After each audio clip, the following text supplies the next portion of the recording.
So I decided to come on just to chat with you all. Asanteni, karibuni for being with us all. Just to chat with you all so that you're not sitting waiting while we figure out what's going on. Oladile is on the other side helping our brother, Njemanze, get his tech in order so that we can come on and have our conversation.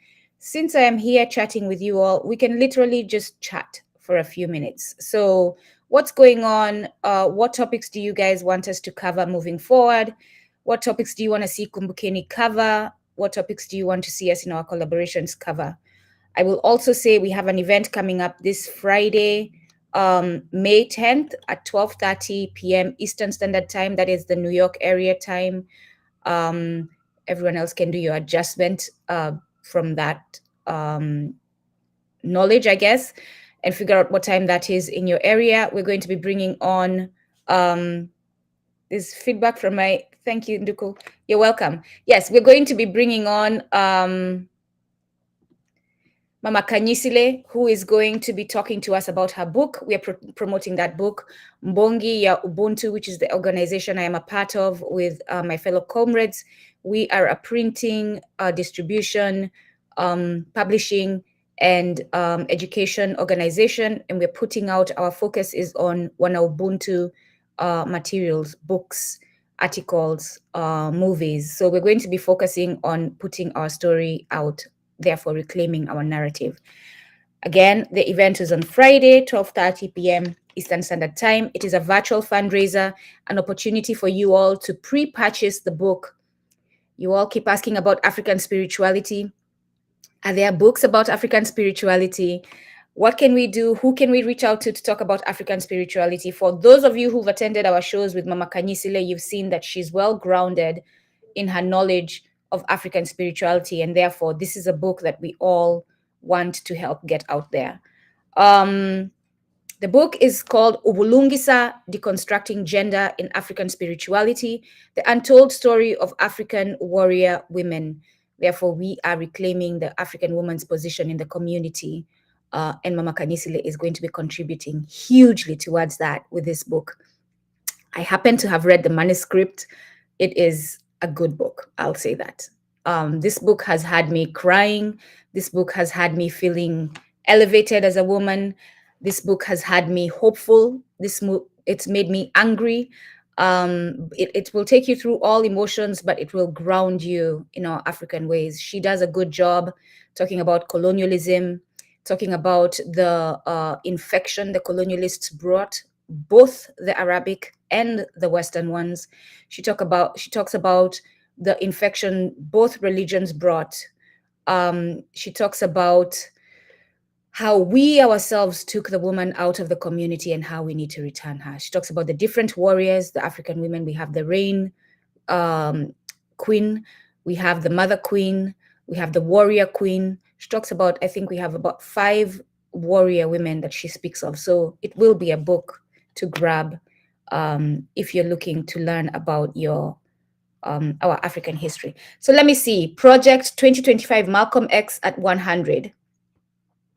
I know it is the 100th anniversary of Baba Omowale, Mzee Omowale. We have an event coming up. Our next collaboration is going to be on him, and we are bringing back our children from the African Freedom Schools. They'll be joining us for a conversation on Malcolm X, how the children back at home, we're no longer saying the continent and diaspora. This is the new language. We're saying at home and abroad. Do we want to bring him on stage or not?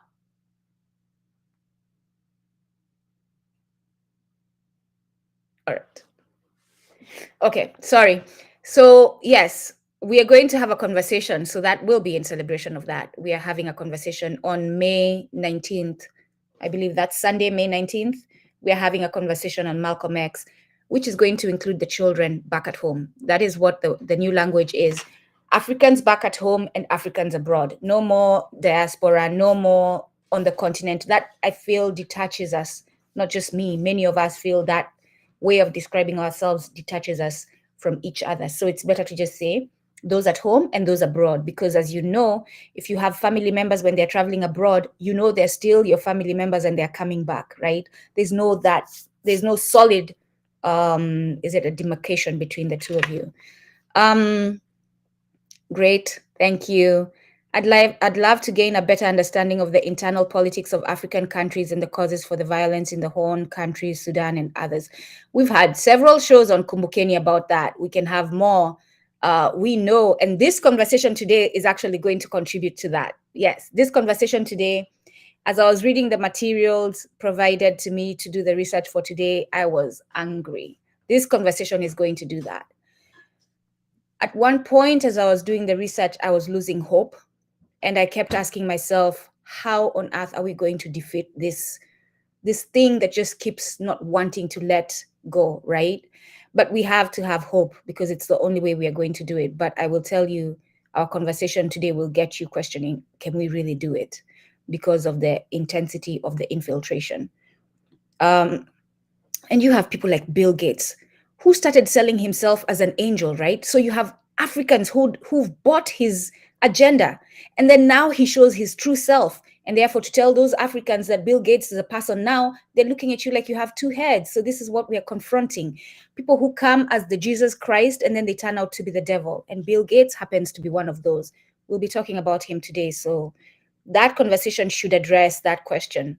The violence in the Horn countries, Sudan, you'll see, we'll talk about the mercenaries and Bill Gates, the Gates Foundation's involvement in funding terrorism in Africa.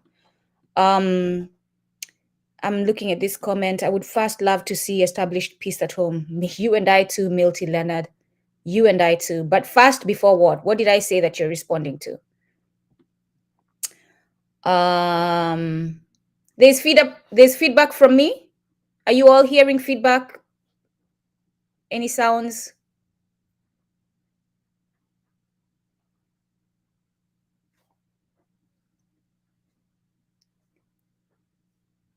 All right. Oladele, give me a thumbs up if you want me to bring the brother on stage, because he's on stage right now.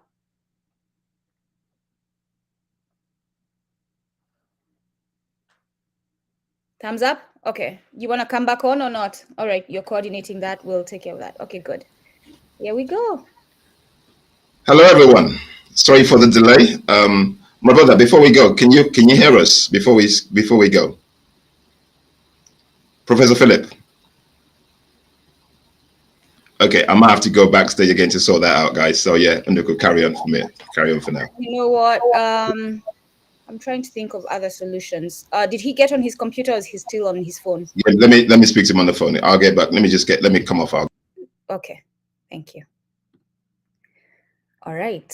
Oh, Lord of mercy. Oh, child. Oh, child. Okay. I keep laughing at myself because I've had many, many years, more than the years that I've not had this influence, the influence of the Catholic Church on my mind.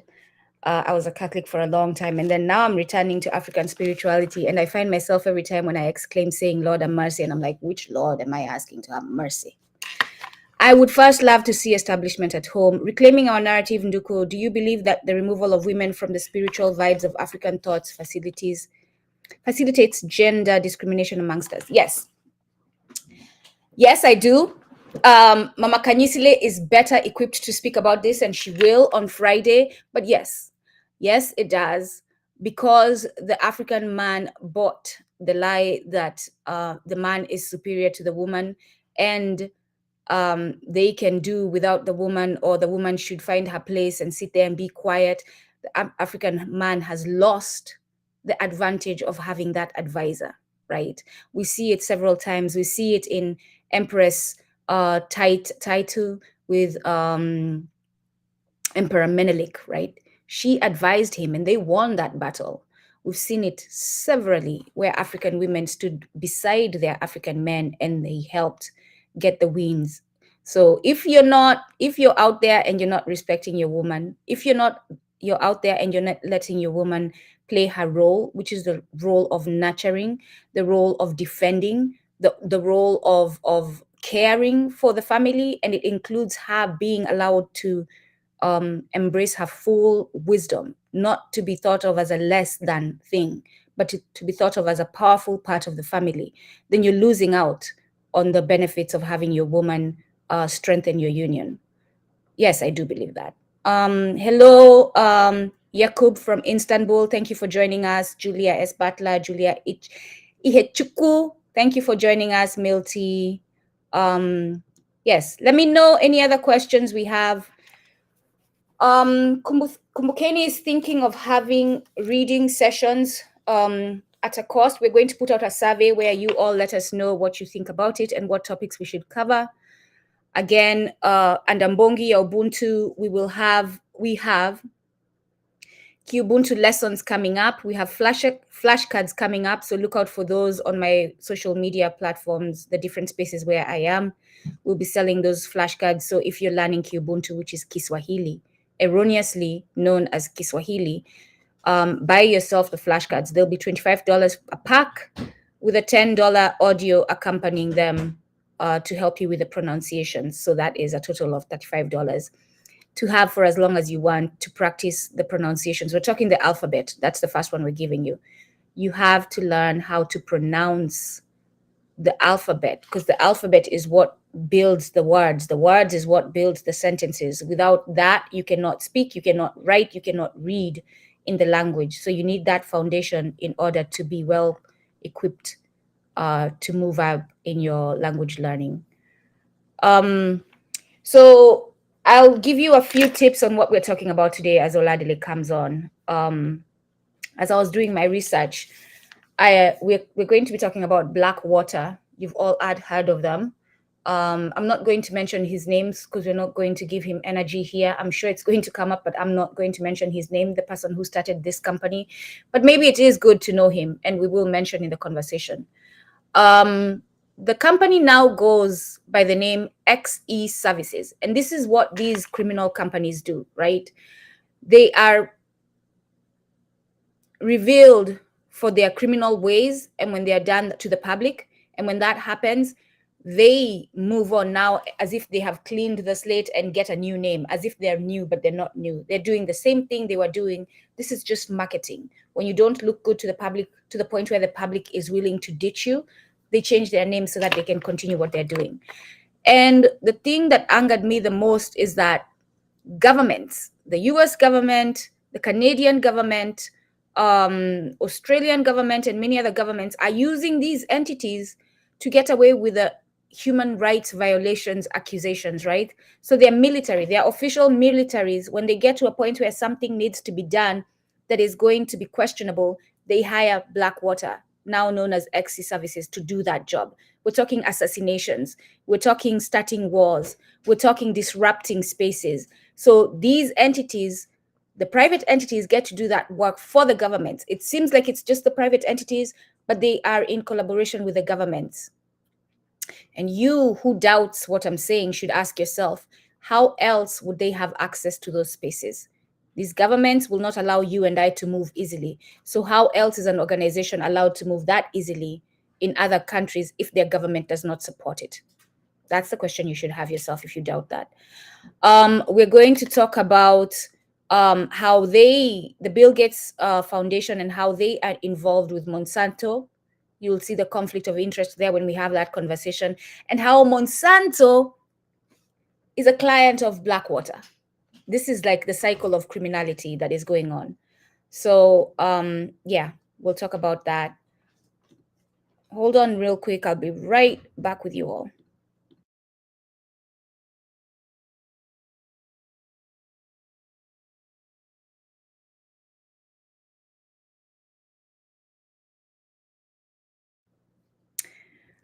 Please explain briefly for the audience the need and associated power narrative for the terminology transition from Kiswahili to Kibuntu. Yes, I will. Thank you so much for reminding me that, Baruti.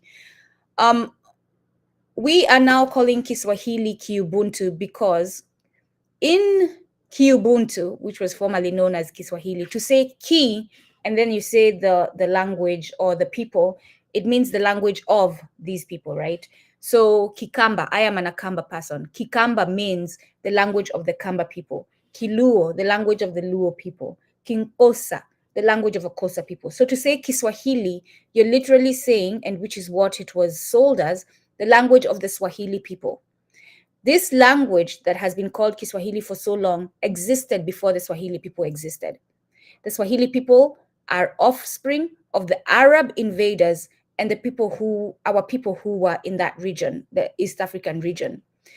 They are the offspring of Arab invaders, come to be known as Swahili people. The language existed before the Arabs invaded the continent. And therefore, why would we accept? The Arabs took power, they took governing power, and therefore they took control of how we named things, especially this language, because they saw how it united us. Why would we continue using something that was done through Ma'afa? Why would we continue using a name that is a lie, that was created by those who wanted to control us, to keep us from uniting? And therefore, because we know our language existed before them, we are taking it back, and we realize that we are the children of Ubuntu, Wana Ubuntu. And that principle of Ubuntu exists, the practice of Ubuntu exists throughout Africa. I know I've had South Africans tell me I don't know much about Ubuntu. I've had West Africans tell me that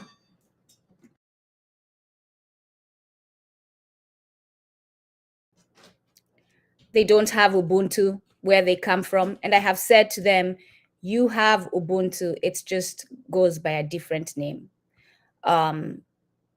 Again, if Ubuntu is I am because you are, which means that you realize that your well-being is tied to the well-being of your fellow human beings. That concept is in every single African space. I know growing up in Kenya, we had Harambee, right? If someone was sick and they had a big bill from the hospital, the whole community came together to help them pay for that bill. So if someone was harvesting, you had, we call it in my language, mwethia. Mwethia, you have the community come together to do a task that is going to help the whole community. So Ubuntu exists, and therefore, because we are the people of Ubuntu, in Nsi ya Ubuntu. Nsi is a word in Congo meaning land, and therefore the land of the people of Ubuntu. Nsi ya Ubuntu, instead of Africa, instead of Alkebulan, Nsi ya Ubuntu. And therefore, because we are people of the Nsi ya Ubuntu, our language that unites us will be Ki Ubuntu. Welcome, brother. Yeah, hi guys. I do apologize. Our brother is having some technical issues, but he's trying to sort it out. We're going to get him on because it's very important that we get him on. Based on what Unduku's been telling us so far, what we're about to share today is actually very, very revealing. And so, yeah. We just bear with us. We're just gonna keep talking. So I might pop in and pop out just to make sure he's okay. But it's kind of, we're on the motherland, and yeah, it's not the same when you're in the diaspora, man. So. Yeah. You all need elections. You saw how the elections in South Africa now all of a sudden there's no load shedding, and everyone has access to the internet. You need elections. When are your elections? Can we have one next month so that access to the internet? So technical, but it's coming. Like Unduku said, today is basically we're talking about the bio-colonialism, basically how they've infiltrated our systems, basically the food we eat, the drugs, the vaccines, everything that is being sent to the continent. It's basically being captured and controlled by entities other than us, and consequently, they all these things, diseases are happening in Africa all over the place, and people are wondering where all these things are coming from. And it's easy for us to think, okay, yeah, things are happening, but if you don't know the source of why these things are and the reason why they're happening, we can never tackle the problems. They have the solutions to the problems. And this is why, like my sister said, Imagine Alkebulan Awakening series, we bring these topics up just to synthesize and make us awaken of what's happening around the world. We just did not get here. Things have been happening. In as much as we can blame ourselves, because there are a lot of things we can blame ourselves on for not doing, because we're complicit to all the problems. But at the same time, there are things behind the scenes that's making things happen that we don't realize, that we don't know. So that's why we bring all these topics up, to just talk about these things, to give us an idea of what's happening, what's going on the continent, and where the whole problems are come from. And then it gives us a focus on how we can deal with the challenges we're facing. Because we Africans need to take responsibility. If we're not complicit, all these things will not happen. So basically, there's those in the scene that I call them the gatekeepers, who allow these entities to come in. We've seen the person mentioned, already in Nigeria, trying to pose as a solution. He's met the president of Nigeria. He's talking to the president of Nigeria. And when I saw that picture, that got me angry, So that means they've infiltrated your government. So they're going to bring in systems that's going to help them get to you. And unfortunately, your gatekeeper government is accepting them. So just bear with me. I'm just going to bring the brother up. See if we, give me a second. I'm going to go off screen for a minute. All right, y'all. It's Can a you good hear me? thing that. Can you hear me? Yes, I can hear you, me? brother. I can hear you. Can you hear? Okay, good. I can Good. hear you. Sorry that. Yeah. Okay, so I don't know whether I should continue because the computer is not showing. I mean, it's not logging into your system. That is when it gets to a point, it will not. If you start repeating, so let me use my phone, and if it eventually goes on, then I can switch to that. Okay. Yeah. Though it's powering now, I mean, it's trying to log into your system. Join stream. Let me try that now. The event is live. Join stream. I love that we are in governance structure. Like, this is home. This is home, Uncle. You got it? You good? All right. Take your time, love. Take your time. This is home. So we don't pretend to be perfect at home. We have Western media. Oh, no, I'm not even kidding around. Like, let's have real talk, right? Yeah. We have been brought up in a society that projects perfection to us all the time, getting us to have that mindset of perfection. We're not perfect human beings. Anyone who thinks perfection is just immediately putting themselves in a position where they're going to be disappointed. It is okay to not have it all together. Yeah. It is. Yeah, it is. Unfortunately, that's where we are, and there's no basically the perfection is just something that we cannot aspire to. We try, but we can never get there, and it gets us sick, Oladele. It gets yeah, us sick. It does, because it keeps you in a matrix. We're trying to chase things that you can never aspire to, and these are the things that have been sold to us. Every time I go back home, I say this. I go back home, and usually I don't stay in the city. I cannot stand the city. The city is too westernized for me. We're talking Kenya, right? Nairobi city. It's too westernized for me. And with this new mindset, I don't want to choke a brother in the city. So I go back home in the village, what they call the village, back to the rural area, back to the country. And everyone is happy. They're struggling, but they're happy. They're struggling, but they're happy. And I've always asked myself, how is this? The one thing is they don't go for perfection. They don't worry about these things that we in the developed country worry about, right? They don't worry about fancy cars and whether you have them or not. They don't worry about big mansions and whether you have them or not. They worry about, how am I going to get food on the table? How am I going to get clothing? Are my children going to school? Are we all well as far as health? Those are the basics. And honestly, if we all narrow it down to that, we're going to be much happier people.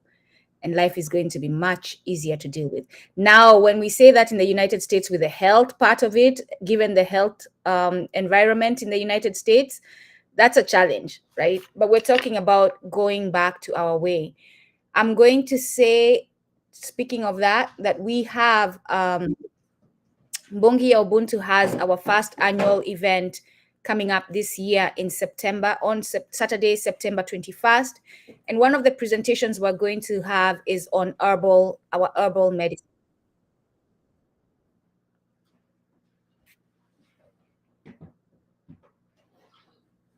Yes. So one of the presentations we're going to have is logged on the computer. Hello? I can hear you. Okay. Let's take it until Oladele sorts that out. Hello? We're good? We can bring him back up? Yeah, let's try now. Oh, sorry. Bring him back on. Hello, sir. Hello? Nope. Okay. Hello? Which one's working? Hello? Trying to get which one. Back to the days at my grandma's where we used to have the phone for dialing and you'd be like, hello? Hello, Prof. Hello. Can't see. Hello, can you hear me? Yes, we can hear Hello? you. Yes. Can you hear Okay. me? Yes, we can hear you. That's it. Okay, we got you now. Can you hear us? Hello, can you hear me? We can hear you. Can you hear us? Hello, can you hear me? We can hear you. Someone does not go out there and make a meme out of this. I'm Wow. going to Can you get hear you me? if you do. Wow. We can hear you, Prof. Hello? Please go. Clearly, we cannot. Can you please deal with that, Oladile? Okay, all right, let me go off. Clearly, Baba cannot hear us. Child. Yes. I am glad I have gotten to the point where things like this don't stress me anymore. Not to the way they used to stress me. I used to be someone who went for perfection. I still have those habits to this day. When I write, I'll go and erase my writing if I don't think it's the best writing. So I grew up in a Catholic school system where writing and writing well was a big thing. Yeah, I'm not going to show you my writing, but that was a big thing. And therefore, I pursued that perfect writing because it was what was demanded of us. Can you explain the twinning terms of continental Africa and diaspora Africans should be abandoned in preference to Africans at home and those abroad? So I was attending an event. We have Wana Ubuntu Africans gathering, preparing for the 9th Pan-African Congress in Togo this year in October. And they have regular meetings where they gather. We're talking about the things that we're going to, the problems we're facing, the solutions, and just all kinds of things that we need to talk about.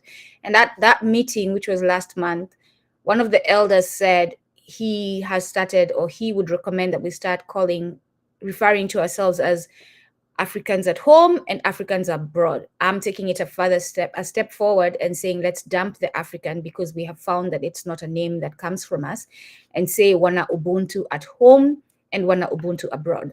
So instead of referring to yourself as a diasporan, what does diaspora mean? What does diaspora mean? You all who have, I know I looked it up once, either people in the foreign nation or something like that. What does diaspora mean? Quickly, someone in the chat. And then continental, right? Why do Europeans not call themselves continental? They're in a continent. Why are they not called them? Do they call themselves continental and diaspora? Are they using the same terms? Maybe they are. I'm the one who's not. I feel like only we have been calling ourselves diasporans. So diaspora, the definition, the dispersion or spread of a people from their original homeland. That is true. People who have spread or been dispersed from their homeland, the dispersion of the Jewish people beyond Israel. So do we want to keep using diaspora, or do we want to use Wana Ubuntu at home and abroad? The reason why we say the at home and abroad is much more our way is because it is less dividing, right? It keeps us still in the same family, but some of us are at home and some of us have just traveled abroad. Some of us are just residing abroad, which then leaves it open for you to return home. That's the whole goal. It leaves it open, if you want, for you to return home or be in both spaces and still be one unit. To scatter about, the term diaspora comes from an ancient Greek word meaning to scatter about, and that's exactly what the people of a diaspora do. They scatter from their homeland to places across. But we did not scatter intentionally, and therefore we are at home and we are abroad. Are we good? Hello, Brother Philip, Professor Philip. Can you hear us now? I can hear you very well. Good. Perfect. I can hear you very well. Can you hear guys, me? Yeah, we can hear you loud and clear, sir. Good. Obviously, because of technical issues, we're not going to be able to see our professor's face. Yeah. Okay. This has been quite challenging with this. Yeah. With the setup. Okay. Let's do the introduction, sir. So, hi guys. Let's start all over again. My name is Oladele Dosimo. All right. Well, I hope. Give it a minute, Oladele. Yeah. Okay. Okay. Okay. Okay. I'll do the introduction. Underka will do an introduction, and then you can come on, do your introduction, and then just basically go straight to the topic. But people are waiting to hear what you got to say, sir. So, as always, guys, my name is Oladele Dosimo. I'm the co-founder of Emerging Alkebulan. We're about transforming mind, or not, sorry, we're about awakening the consciousness of our African brothers and sisters, basically here to decolonize the minds. Everything that we've been taught in the past basically has served no purpose for us, guys. So we bring these things up for us actually to think differently, thought-provoking, just for us to change the way we think. My sister, go. Yes. My name is Nduko with Kumbukeni. I am an Ubuntu woman passionate about reclaiming Ubuntu narratives and giving a voice to those who have been silenced for too long. We are reclaiming our narrative on Kumbukeni, countering the false narrative that Western media has propagated against Africans, wana Ubuntu, and our African continent. Nsi ya Ubuntu for way too long. Okay, Professor Philip, go for it. Yeah. Introduce yourself, sir, and then let's go straight to the topic, sir. Yes. Yeah.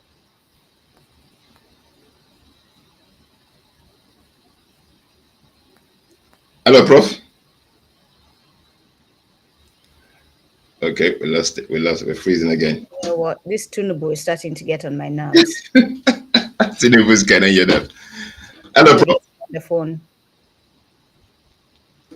Okay. He knows we're going to be talking about him, so he made sure that the internet is acting up. See? He knows we're talking about him. Okay, just bear with us. I'm just going to go. Did we bring him on the other one? Yeah, let me try the other one. It's up. I brought it up. Okay. Hello, Prof. No, because that one is kind of amber, so there's nothing there. Oh, I see. Yes. Okay. Hello, Prof. I'm gonna go offline again. Let's try again. Y'all, you're going to break the record for being the most patient community in the land of Ubuntu, of Ubuntu. 19 people still holding strong despite the challenges that we are having. I was a former NASA. Again, please share your questions and suggestions in the chat. We can have a conversation while we wait for our brother, because I don't want to give up the information we're going to be talking about just so that Professor can talk about it. Again, we're going to be talking about Bill Gates' Blackwater, which is now known as XC Services, which is a private company that sells masonry services. Literally, that is their business. They sell, they train, they go to communities, they get people in those communities. I'm talking about wana Ubuntu. They get them to teach the culture, and then they train those people as soldiers, right? We're going to talk about them training children as soldiers. We're going to talk about Bill Gates being involved with them. In one of the stories, you have wana Ubuntu being offered $10,000 a month, American dollars a month. So you know that is a good price. Even for me, $10,000 a month is a good price, right? If this company is doing that, it's going to take a person who is grounded in our way of Ubuntu to say no to that. I was happy as I was doing my research to encounter a woman who said, I would rather die than be paid for violence again, or to commit violence again. I would rather die than be paid to commit violence again. She said no to a $10,000 check. So y'all, this means that we as a people, we as wana Ubuntu, have to be so grounded in our way of Ubuntu that promotes life, right? That we can say no to $10,000 a month or more. This is the level of integrity that is being called of us, that is being asked of us. Those at home, a lot of you are being hired. So this is what they do. They hire people in the local areas so that the governments of the United States, the French, the Canadians can have deniability when things happen, so that their military is not caught. There's a quote, I will give away this quote as I was doing my research, by one of the employees of one of these organizations we're going to be talking about. Let me get you this quote. This person actually said this. I mean, I was not surprised. This is who they are. I was not surprised at all. But they essentially said, I'm having trouble finding it exactly. They essentially said that this makes sure that they do not have American fingerprints on the incident, on the event, whichever event takes place. This makes sure that they don't have American fingerprints on whatever transpires. We good, Oladile? Hello, Prof. still struggling. I'm telling you, do not be surprised tomorrow if you wake up and there's a meme of you saying, "Hello, Prof. Can you hear me? Hello, Prof. Can you hear me? Hello, Prof." Okay. Could be a meme. And Brother Philip, can you hear us now?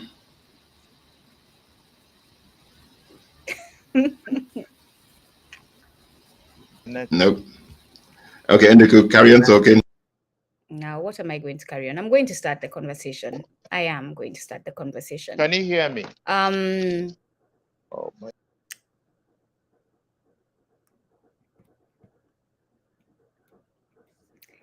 In this conversation, we're going to encounter huge cases of conflict of interest. I mean, most of you who listen to us, that's a good question. How has my conversation been?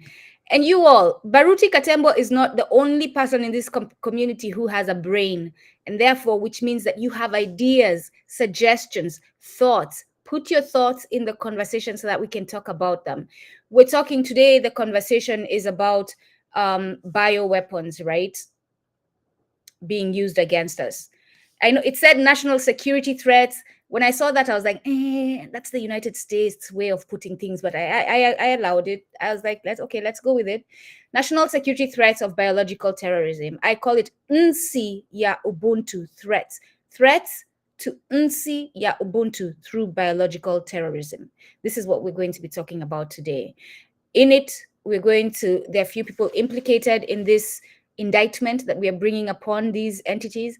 Blackwater, again, you all have heard of it. Those of you who have not heard of it, this is a company that sells mercenary services to governments, to private organizations, and to private individuals. And they now go by the name XE Services. They go by the name XE Services because they were caught in Iraq in some human rights violation, a major human rights violation that puts the company on scrutiny, and therefore to change that and to get the lens off of them, they changed the name to XC Services.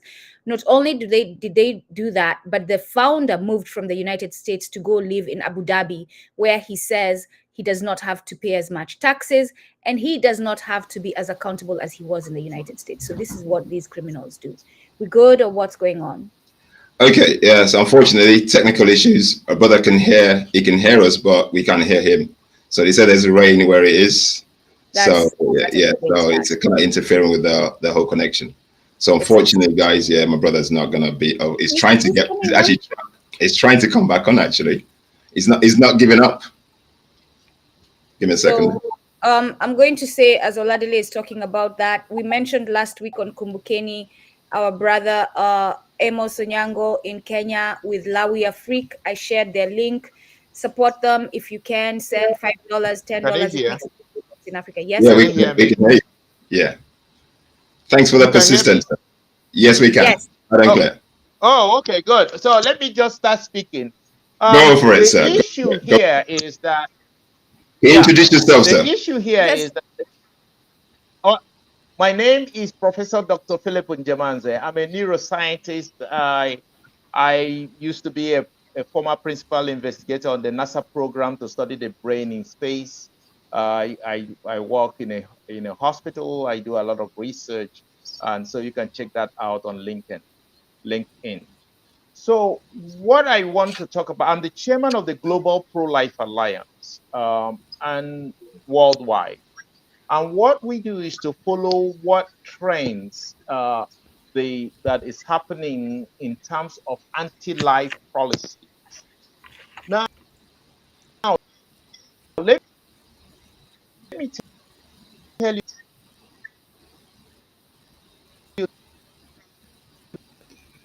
this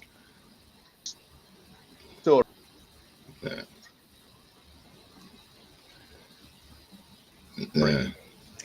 You know what, Oladile? I'm about to say, can he call in from WhatsApp and we can put him up? Yeah, let's try that. Let's do that. Let's do WhatsApp. Let's take it to the, because we want to hear, if we're going to just be listening to him, let's have him on WhatsApp and put him up. Yeah, okay. Give me a second. I'll call him. Thank you. Yeah.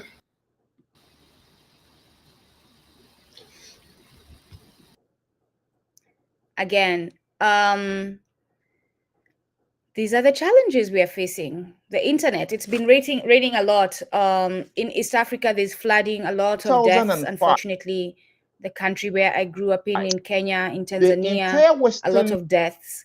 I say this, I've been in spaces with Wana Ubuntu telling them the IMF, and they tell me, stop complaining, stop blaming it on others.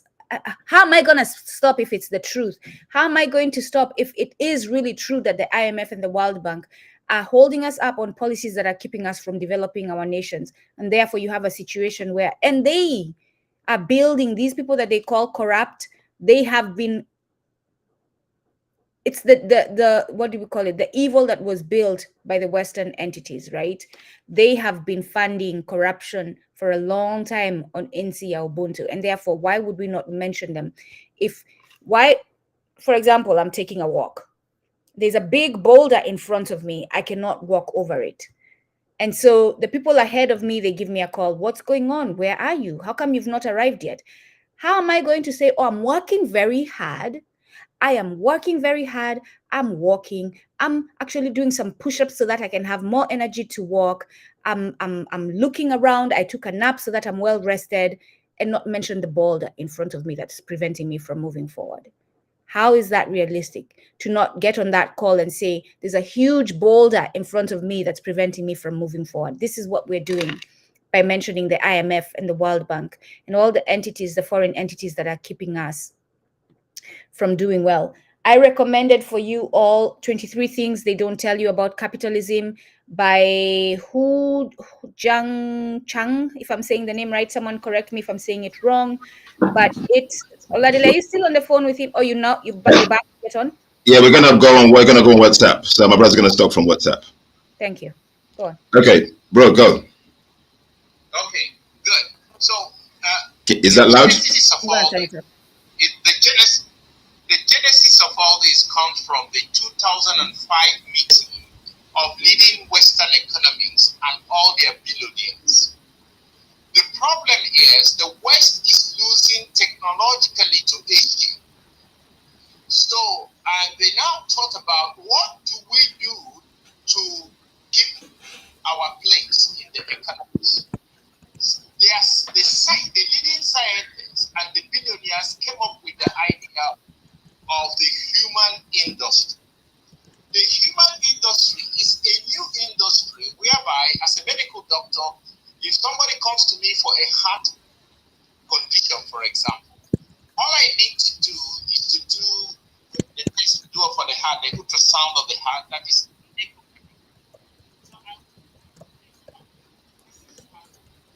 What happened? Give me a second, 1 minute. 1 minute. Tell him to stop if he is talking.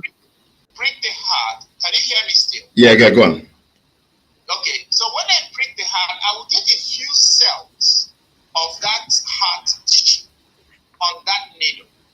I take that needle, put it in a kit, and send it to a biotech company. 90% of these biotech companies involved in cloning, and you can check that, is owned by Bill Gates. 90%. Okay? Now, these biotech companies, when they get that sample, they will now take out the nucleus from that diseased heart and put it in the egg of a woman. Where with that egg of a woman, they have removed the nucleus in that. The nucleus contains the genetic material. So once that genetic material enters into that egg of a woman, that's ovarian egg that you collect from the lower pelvis. Once you take that egg and put it in a tissue culture, it will grow back to a heart identical to that of a woman. And that heart can be sent back to me, and I can now arrange for the implantation of that heart. So the person doesn't have to take any heart medication now. This is the future of the human industry by cloning. Now, the West have practically perfected Have him stop for a minute, Oladile.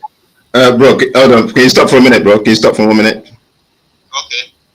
All right. Make sure we're gonna test the volume. Let's test the volume because before he starts, it's better to take our time making sure it's right. Have the phone all the way up. Is it on Yeah. speaker? It's on speaker, yeah. And have it close to your speakers on the computer. Make sure it's where the speakers are. Yeah. Yep. Okay. There. Yeah. Is that better? Much better. Okay, so I can continue. Yeah, carry on, sir. Okay. So what now happens is that heart that has been brought back by the biotech company is now reimplanted into the patient. The patient will have exactly a new heart that is compatible with the disease. No more the disease didn't match or there is a problem. No. Now, the problem with this technology, it has been perfected. It's not something that you've heard about Dolly the sheep and all that. It has been perfected. I know this. Technically, I know how it works because I underwent training on how this works. So, it works and it can be practicalized on a day-to-day basis. However, there is a problem.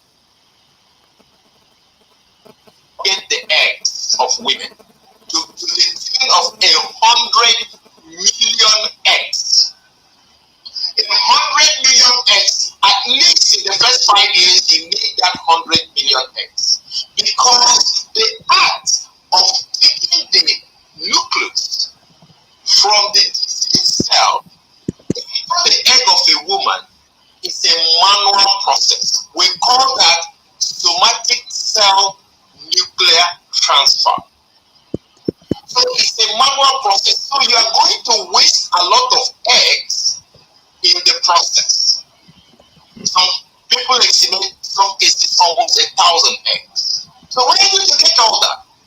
You can only collect 10 eggs from a woman during the procedure of an IVF. So how are you going to get 100 million? Well, when they looked at the map, they looked at where in Africa do they have. In fact, they passed a law. In Britain, for example, it's called British Embryology Law. That you can't take the egg of a British woman, an European, or American for this purpose. You can only take animals and people from elsewhere, Africa. Now, in Europe, there are similar laws. In the United States, there are similar laws. So, but the problem now is, how are you going to get the 280 million people in Nigeria to give you eggs, that the women amongst them, to give you eggs when you want? Or in some countries like Kenya, some countries like South Africa, and those in Black Africa, Sub-Saharan Africa. How will you do that? They now came up with the old Messenger maxim. Control the food, you control the people.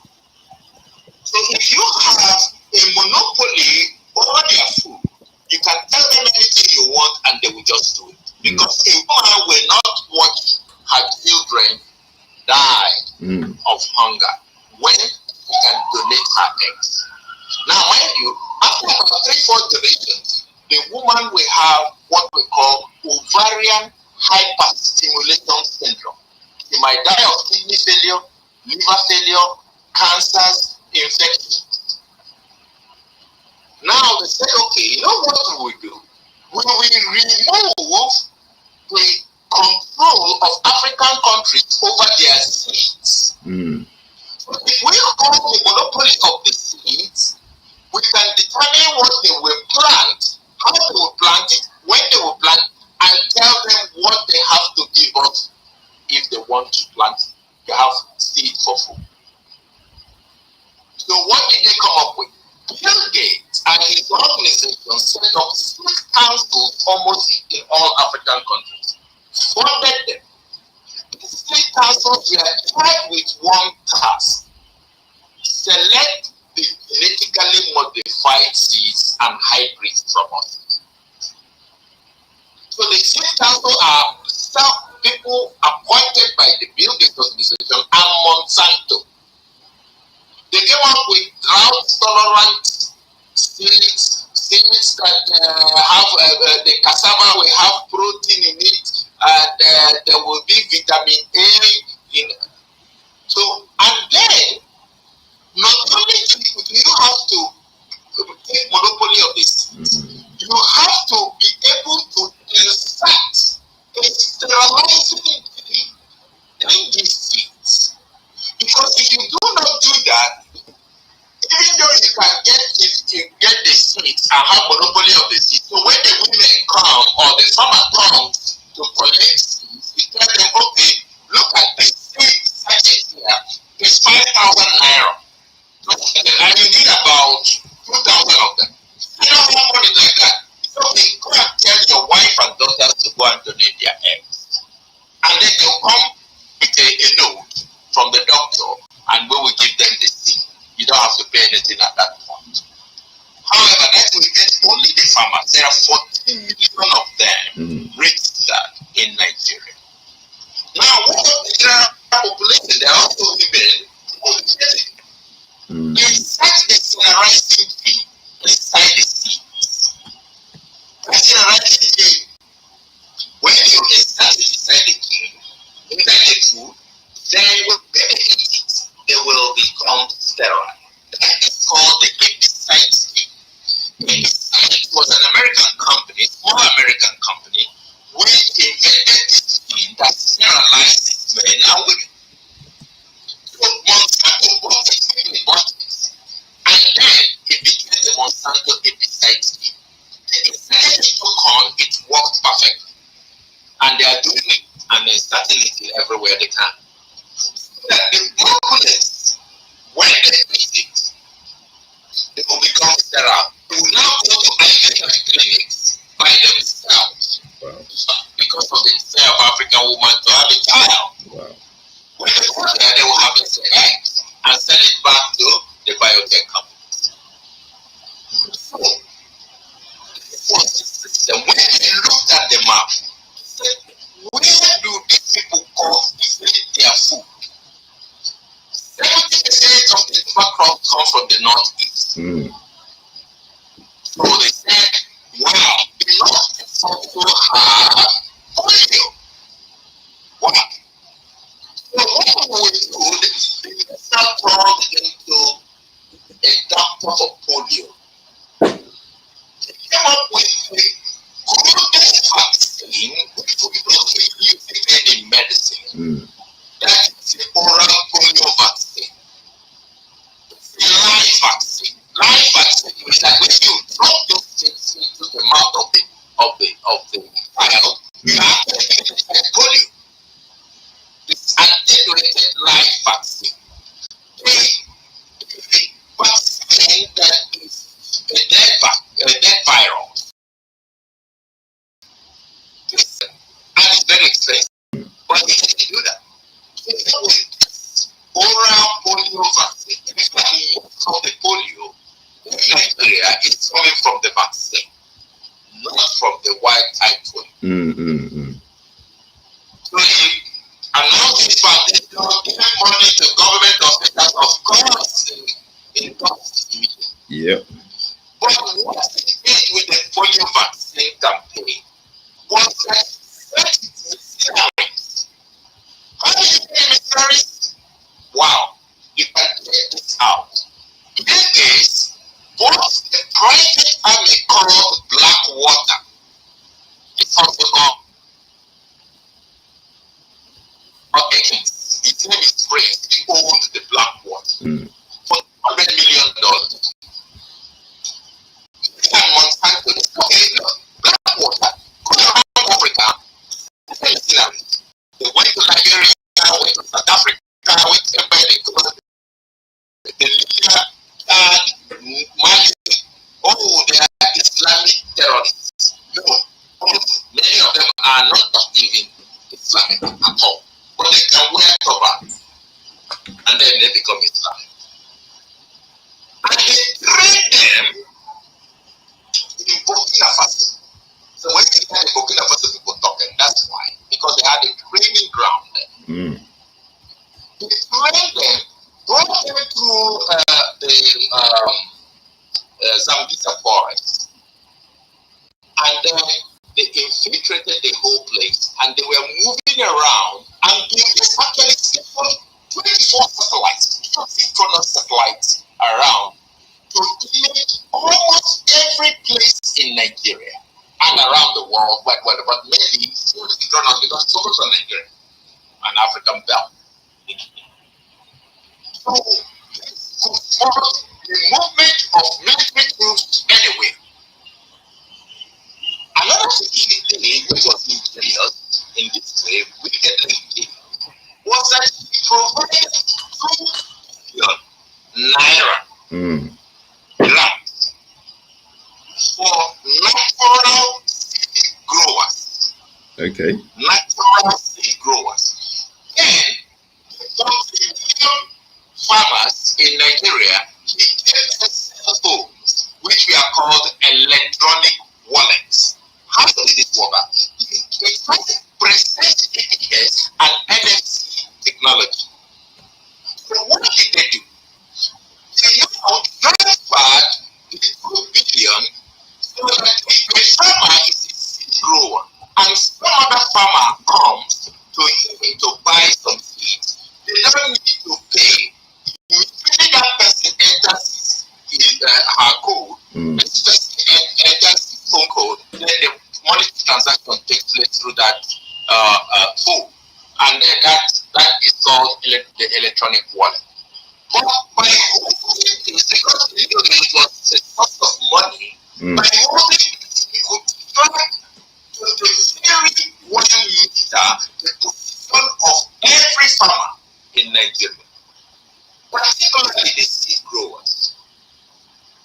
Now, so what they did, when they brought in the missionaries, they now the missionaries, they set coordinates of the seed growers. They went to their villages, targeted them, killed them, brought their farms. Wow. Now, let's look at statistics. Between 2015 and 2018, 7,500 farmers were killed, mainly seed growers. Part of that, 32,000 were Muslims. That's 85%. 5,500 were Christians. That is, who are not Muslims.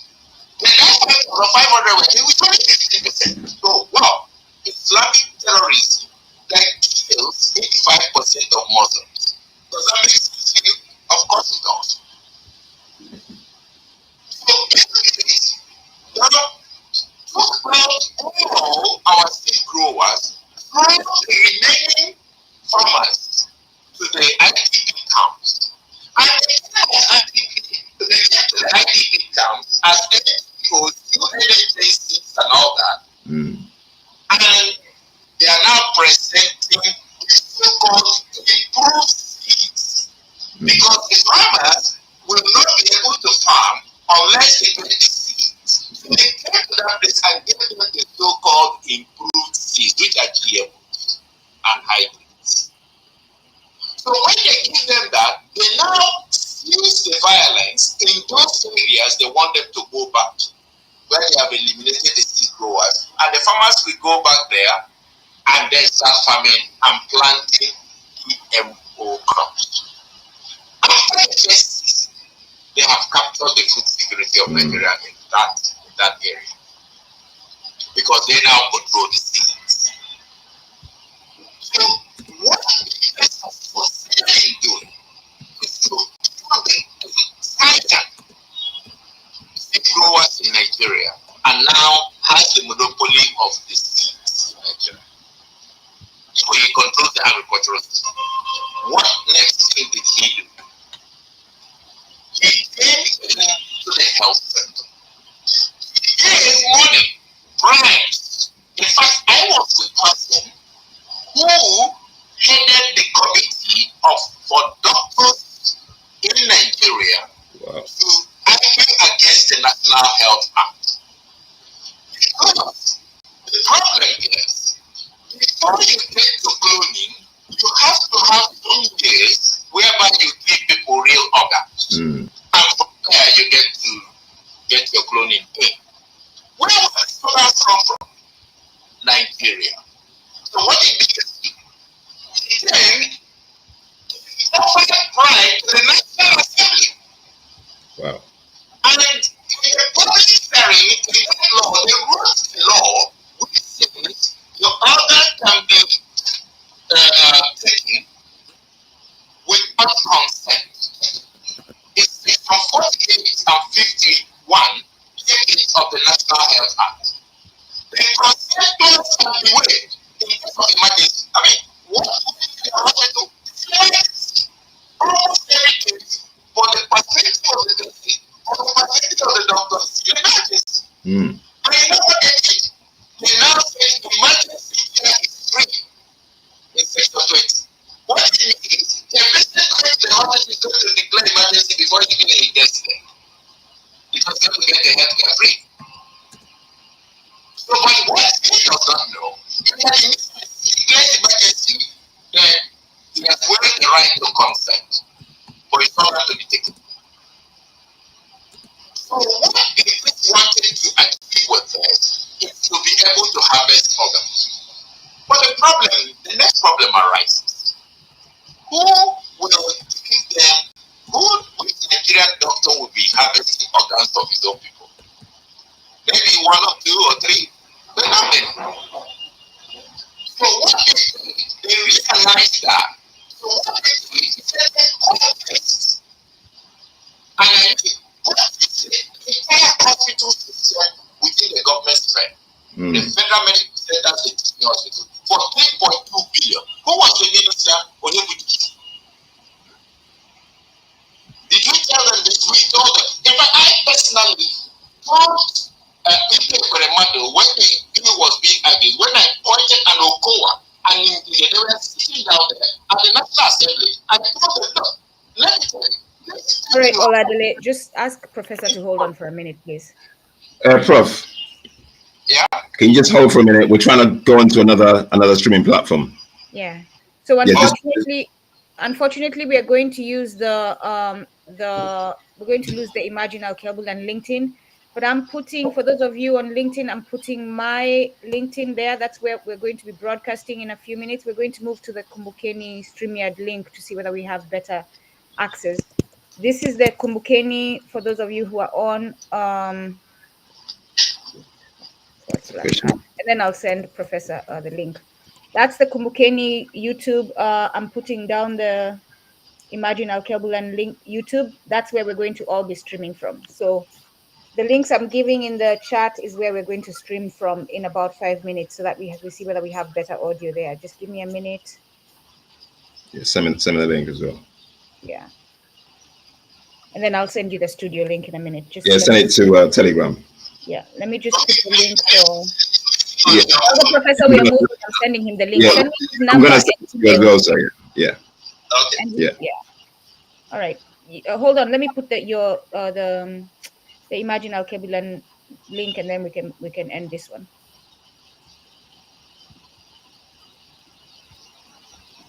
All right, y'all. That's where you can follow us. Hold on. I don't like how that Imagine Alkebulan link came through. Let me correct that.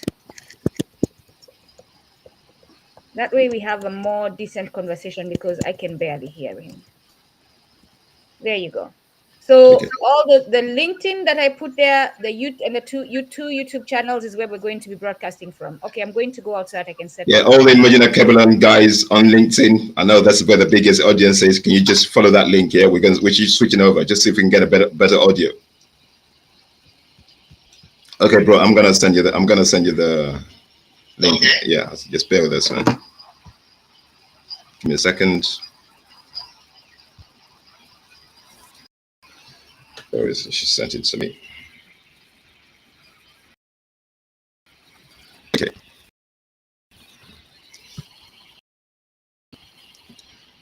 Where's the link? I need you to end this stream, Oladele. Yeah. I'm gonna end the stream. You haven't sent me the link, sis. Okay. No, Yeah. I need you to end this stream. We need to end this stream. Thank you. Okay.